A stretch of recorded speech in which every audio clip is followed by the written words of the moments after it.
Bismillahirrahmanirrahim. Assalamualaikum warahmatullahi wabarakatuh. Dan salam Malaysia Madani.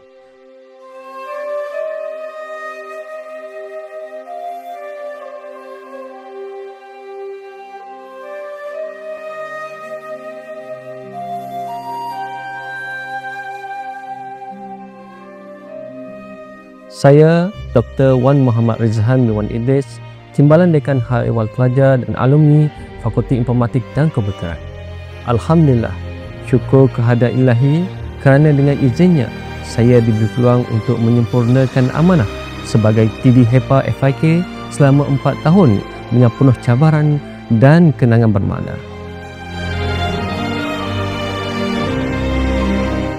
Sebanyak tempoh ini, saya amat bersyukur kerana banyak program dan inisiatif berjaya dilaksanakan hasil kerjasama erat dan sokongan padu antara pihak Pejabat Timbalan Chancellor HEPA, Kedekanan, Pengurusan FIK, Warga FIK dan Barisan Kepimpinan Persatuan Mahasiswa FIK PMFIK.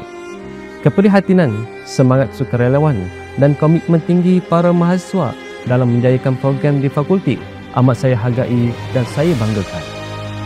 Saya ingin melakukan setinggi-tinggi penghargaan dan terima kasih kepada seluruh warga HEPA dan fakulti, khususnya Pejabat Timbalan Chancellor HEPA, Kedekanan, Pengurusan FIK, para pensyarah dan kaki tangan FIK, PMFIK dan seterusnya para pelajar dan alumni atas sokongan serta kepercayaan yang diberikan kepada saya selama ini. Kepada individu yang bakal menggalaskan tanggungjawab sebagai TD HEPA FIK yang baru, saya ucapkan tahniah dan syabas dan selamat menjalankan amanah. Saya yakin anda mampu meneruskan kecemerlangan fakulti dalam membentuk syakhsiah dan kepimpinan pelajar yang holistik serta memperkukuhkan jaringan alumni. Akhir kata, saya ingin memohon maaf atas segala kekurangan dan kesilapan saya sepanjang saya memikul tanggungjawab ini. Yang baik semuanya datang daripada Allah dan yang lemah itu datang daripada diri saya sendiri. Semoga fakulti kita terus maju dan cemerlang di pesada pendidikan tinggi. Sekian, terima kasih. Wabillahi taufiq wal hidayah. Wassalamualaikum warahmatullahi wabarakatuh. FIK, terbanglah!